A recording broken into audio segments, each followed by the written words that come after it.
This is Android based NGX Unix touch pause machine. इसमें ये touch machine है, touch pause है ये। इसमें दो तरह के सॉफ्टवेयर आते हैं, एक डिपार्टमेंटल पॉज है और एक रेस्टोरेंट पॉज है। रेस्टोरेंट प्रो के नाम से जो सॉफ्टवेयर है ये कंपनी का आता है NGX का। ये इसका लॉगिन है, इस पर डिफरेंट लॉगिन बना सकते हैं। ये मैनेजर लॉगिन से मैंने लॉगिन किया, इसमें स्टाफ के हिसाब से भी लॉगिन बना सकते हैं। इसमें एक मेनू डला हुआ है, सैम्पल मेनू हमारे एक कस्टमर का डला हुआ है। इसमें इस तरह से डिफरेंट कैटेगरीज आइटम किया जाती है। अभी जब मैंने लॉगिन किया तो अभी वो ऑल लिस्ट दिखला रहा है, ये देखिए ऑल लिस्ट है, इसको दिखला रहा है। यहाँ पे जब मैं क्लिक करूँगा तो ये असॉर्टमेंट के जो आइटम है सिर्फ असॉर्टमेंट आएंगे।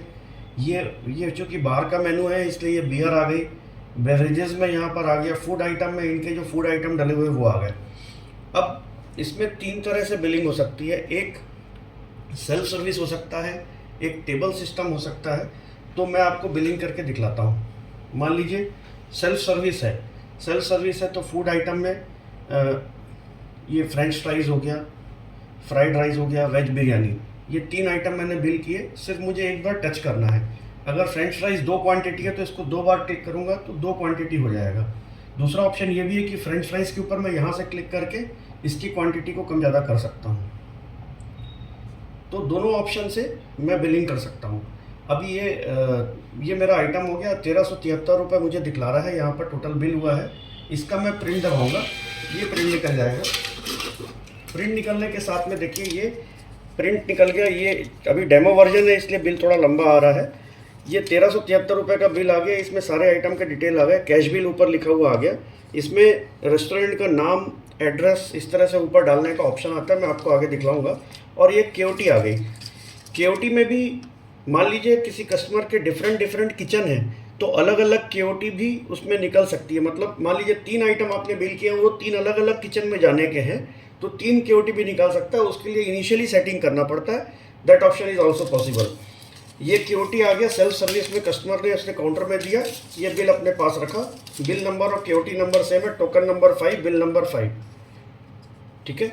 ये बिल नंबर 5, टोकन नंबर 5 यहाँ पर भी लिखा है। जब उसका टोकन का नंबर आता है तब वो अपना डिलीवरी ले सकता है फूड का और आ सकता है। नेक्स्ट अब मैं जाऊँगा टेबल सिस्टम में बिल करने के लिए। टेबल सिस्टम में बिल करने के लिए यहाँ पर टेबल का ऑप्शन है, ये टेबल का ऑप्शन आ गया। ये सेल्फ सर्विस बिल है, ये मैंने यहाँ नया टेबल ऐड किया। टेबल का ये नंबर्स आ गए, टेबल के नंबर्स आ गए। मान लीजिए टेबल नंबर 1 मैंने सेलेक्ट किया, ऐड कस्टमर किया, do you want to select this table, yes, ये टेबल ऐड हो गया।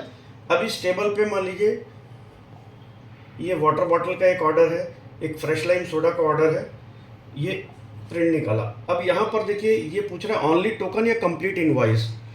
अगर किसी कस्टमर को सिर्फ ये 2 चीज़ें देनी है और कंप्लीट करना है इनवॉइस, या चूंकि टेबल है तो टोकन निकलेगा, ये टोकन निकला। Token means KOT।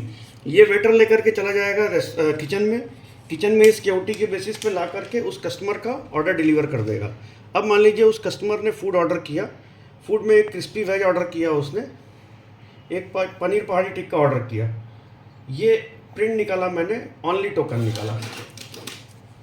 ये देखिए सिर्फ क्रिस्पी वेज और पहाड़ी टिक्का आ रहा है, जबकि यहाँ पर लिखा हुआ बाकी भी 4 आइटम दिख रहे हैं, पर चूंकि मैंने जो दूसरा KOT निकाला वो दूसरा KOT ही निकलेगा। एक और टेबल में लेता हूँ, नया टेबल ऐड करता हूँ, टेबल नंबर 2, ऐड कस्टमर किया, ओके किया मैंने। टेबल नंबर 2 में cheese cherry pineapple, chicken biryani, chilli paneer, इसका मैंने प्रिंट निकाला, ऑनली टोकन निकाला, इसका टोकन निकल गया। एक और टेबल मैंने ऐड किया, नया टेबल और लिया, table number 3, add customer, okay. यहाँ पर मैंने बियर ले लिया, बीरा बूम, हेनिकेन, कोरोना, इसका मैंने टोकन निकाला, ऑनली टोकन, ये टोकन निकल गया। इसी कस्टमर का टेबल नंबर 3 का फूड आइटम भी छूट गया मुझसे निकालना, तो फूड आइटम मान लीजिए इसने हक्का नूडल्स दिया, हरा भरा कबाब दिया, उसका एक टोकन निकाला, ऑनली टोकन दबाया, इसका भी टोकन निकल गया। इस तरह से ये 3 टेबल आपके चल रहे हैं। यहाँ पर ये बटन दबाने से आपको दिखाई दे रहा है टेबल 1 में क्या क्या गया, टेबल 2 में क्या गया, टेबल 3 में क्या गया। टेबल 1 वाला कस्टमर दोबारा आता है, इसको मैंने क्लिक किया वापस टेबल 1 को। टेबल 1 वाला कस्टमर बोलता है एक फ्राइड राइस भी चाहिए, उसका प्रिंट निकाला, टोकन निकाला, ये फ्राइड राइस का टोकन निकल गया। इसी तरह से टेबल 2 वाला कस्टमर दोबारा, टेबल 3 वाला आ गया, टेबल 3 वाला कस्टमर बोलता है रोस्टेड पापड़ चाहिए, 2 चाहिए रोस्टेड पापड़। ये 2 रोस्टेड पापड़ का टोकन निकल गया। ये सारा टेबल में जुड़ता चला जाएगा इस तरीके से। अब मान लीजिए टेबल 2 वाला आता है, टेबल 2 वाला बोलता है मुझे एक वेज बिरयानी चाहिए, इसका मैंने टोकन निकाला, ये टोकन निकल जाएगा। इसी तरह से टेबल 1 वाला वापस मेरे पास आता है और बेवरेजेस में कुछ मांगता है, मोजितो मांगा उसने, तो एक ये मोजितो का मैंने टोकन निकाल करके दे दिया उसको। अब वाला आता है मेरे पास में वेटर, टेबल 3 वाला बोलता है कि इसका बिल फाइनल कर दीजिए, तो ये टेबल 3 मैंने सेलेक्ट किया। यहाँ पे इसका टोटल बिल दिखला रहा है 2227 रुपये। अब मेरे पास में यहाँ पर डिस्काउंट देने का ऑप्शन आता है। मैं अगर कोई कस्टमर डिस्काउंट मांगता है तो मैं अमाउंट वाइज या परसेंटेज वाइज डिस्काउंट भी दे सकता हूँ। ये ऑप्शन आप अपनी सुविधा के अनुसार दे सकते हैं, ये अवेलेबल है ये ऑप्शन। इसके अलावा यहाँ इन और आउट का ऑप्शन आता है। मान लीजिए किसी कस्टमर ने 3000 रुपये दिया वो बिल अमाउंट सेटल करने के लिए। पेमेंट मेथड में कैश के अलावा मल्टीपल ऑप्शन है मेरे पास, पार्शियल है, ई वॉलेट है, टीबीपी है, चेक है, नेट बैंकिंग है। जनरली रेस्टोरेंट में आपको पार्शियल वाला काम आएगा ऑप्शन, ई वॉलेट काम आएगा, कैश चेक काम आएगा, और जो कैश ऑलरेडी है वो काम टीबीपी काम आएगा, और जो कैश है वो काम आएगा। टीबीपी क्या होता है? To be paid. To be paid में मैंने डाला, इट मीन्स कि जब टू बी पेड में चला गया मैंने बिल बना करके वेटर को दिया है, it is TBP option. Bill बना करके मैंने टीबीपी ऑप्शन सेलेक्ट कर लिया। टीबीपी ऑप्शन सेलेक्ट करने का मैंने इसको प्रिंट मार दिया, कंप्लीट इनवॉइस कर दिया कि इस कस्टमर का 2227 रुपये का पूरा इनवॉइस आ गया। ये बिल टेबल से हट गया, ये टेबल यहाँ से हट गया, टेबल नंबर 3 स्क्रीन से। अब ये टू बी पेड पे चला गया और बाकी मेरी टेबलें चल रही है, कोई नई टेबल आएगी मैं नई टेबल ऐड कर सकता हूँ। अब मेरे पास में ये कस्टमर 2227 रुपये का जो बिल बना था, ये वेटर मेरे पास से पैसा लेकर के आता है। तो यहाँ पर देखिए एक ऑप्शन, ये टीबीपी का जो ऑप्शन है एक ये यहाँ पर ऑप्शन दिख रहा है ऊपर में, ये मैं दबाता हूँ तो यहाँ पर टीबीपी में जो बिल गया था वो दिखला रहा है। ये बिल नंबर 6 2227 रुपये का वेटर मेरे पास लेकर के आता है, इसको मेरे को क्लियर करना है, सेटल करना है। ये मैंने इस बिल को सेटल किया। यहाँ अगेन फिर से पेमेंट मेथड आ गया। पेमेंट मेथड में अगर कस्टमर ई वॉलेट, यहाँ सारे ऑप्शन फिर से आ गए, cash, coupon, credit card, debit card, partial, e wallet, check, सब सारे ऑप्शन आ गए। मान लीजिए कैश की बात करते हैं, कैश लिए मेरे पास में आ गया, कैश मैंने सेव किया। Do you want to print this bill with updated payment method, yes मैंने दबाया। तो ये पेमेंट मेथड चूंकि उसमें नीचे टीबीपी लिखा हुआ आ रहा था, पेमेंट मेथड जब भी अपन टीबीपी में प्रिंट करते हैं तो पेमेंट मेथड टीबीपी आता है। अब ये नया बिल निकल जाएगा, फाइनल बिल, यहाँ पर पेड बाय कैश आ जाएगा, पेमेंट मोड कैश आ जाएगा। इसके पहले वाले में पेमेंट मोड टीबीपी आया था। तो इस तरीके से कोई भी वेटर, मान लीजिए आपकी टेबल मल्टीपल टेबल चल रही है, तो कौन सा वेटर कौन सा बिल सेटल करा करके ले गया ये आपको याद रखने की जरूरत नहीं, टीबीपी ऑप्शन से आप उसको कर सकते हैं। अभी इसी तरह से मान लीजिए टेबल नंबर 2 है, टेबल नंबर 2 का बिल मुझे सेटल करना है। टेबल नंबर 2 को मुझे डिस्काउंट देना है परसेंटेज में, इसको 10% डिस्काउंट देना है, तो मैंने 10% डिस्काउंट करके इसको अपडेट कर दिया। ये बिल डिस्काउंट हो गया।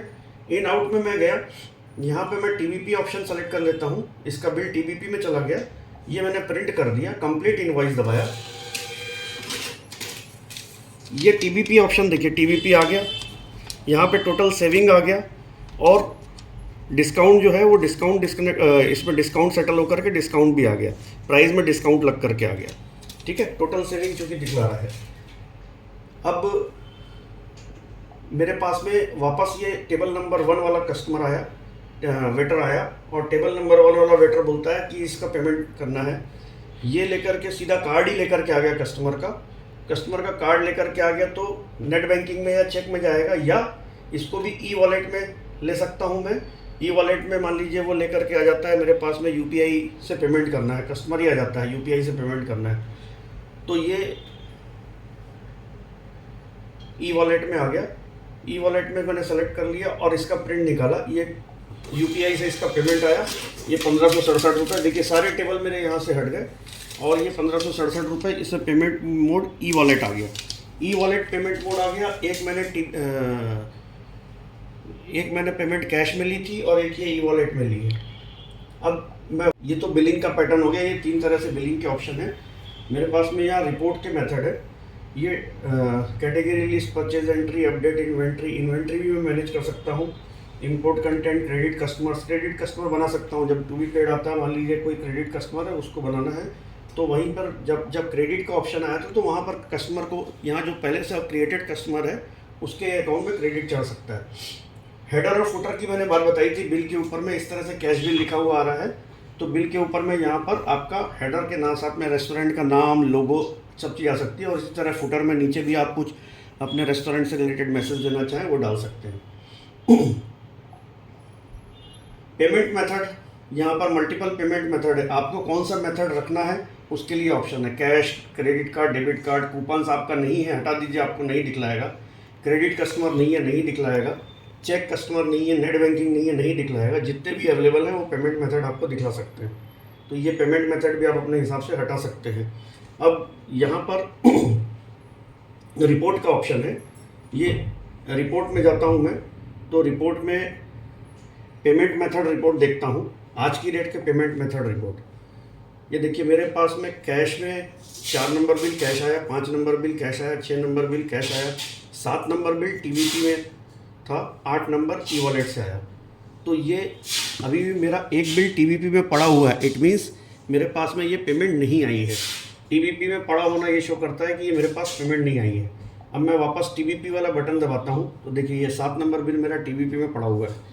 ये पेमेंट आने के लिए मेरे को यहाँ पर मान लीजिए पेमेंट क्रेडिट कार्ड से आई है। मैंने क्रेडिट कार्ड सेलेक्ट किया, सेव दबाया, दोबारा मेरे से पेमेंट के लिए पूछ रहा है ये। मैंने प्रिंट दबाया, इसमें मेथड में आ गया कार्ड, यहाँ कार्ड लिखा हुआ आ गया। तो जब मैं रिपोर्ट देखता हूँ तो मुझे ये समझ में आता है कि कोई कस्टमर, मान लीजिए कोई वेटर लेकर के गया और वो मुझे पेमेंट ला करके नहीं दे रहा है, भीड़ है आपके रेस्टोरेंट में, तो ये आपको यहाँ रिपोर्ट में दिखलाई देगा। पेमेंट मेथड रिपोर्ट ये जनरेट, ये देखिए सारा पेमेंट आ गया। 3 payment cash I, 1 payment card से आई, 1 पेमेंट ई वॉलेट में आई। यहाँ पर आपको दिखला रहा है 1796 रुपये कार्ड में आया, 1567 रुपये ई वॉलेट में आया, 4520 रुपये कैश में आया। टोटल सेल आ गई 7882 की। इसी तरह बिल वाइज सेल रिपोर्ट निकाल सकता हूँ मैं, आवरली सेल्स रिपोर्ट निकाल सकता हूँ मैं, ये लास्ट 1 आवर की सेल्स रिपोर्ट निकल जाएगी। आइटम वाइज सेल्स रिपोर्ट निकाल सकता हूँ मैं, day wise item sales report, category wise निकाल सकता हूँ। ये category wise food item, beer, assortment, beverages, इस तरह से कैटेगरी वाइज रिपोर्ट निकल जाएगी। मल्टीपल रिपोर्ट के ऑप्शन है, डे वाइज सेल्स रिपोर्ट भी निकल जाएगी। आज की डेट में 7882 की सेल है, इसलिए मल्टीपल डेट के जब इसके अंदर डेटा आ जाएंगे। अगर वेटर में बनाता हूँ, वेटर वाइज निकालना है, टेबल वाइज रिपोर्ट निकाल सकता हूँ मैं। ये देखिए table wise, table number 1, table number 0 means self service 2293 रुपये का बिल है। Table 1 1567, table 2 1795, table 3 2227। टेबल 2 को मैंने डिस्काउंट दिया 199 रुपये 50 पैसे का, वो भी यहाँ दिखा रहा है। तो इस तरह से ये रिपोर्टिंग में सारे ऑप्शन आपको मिल जाते हैं। और आपका जो टोटल कैश टैली करना है, परचेज कोई एंट्री करना है, इन्वेंट्री अपडेट करना है, इस तरह से सारी चीज़ें इसके अंदर में आप डाल सकते हैं। ये सारे ऑप्शन आपको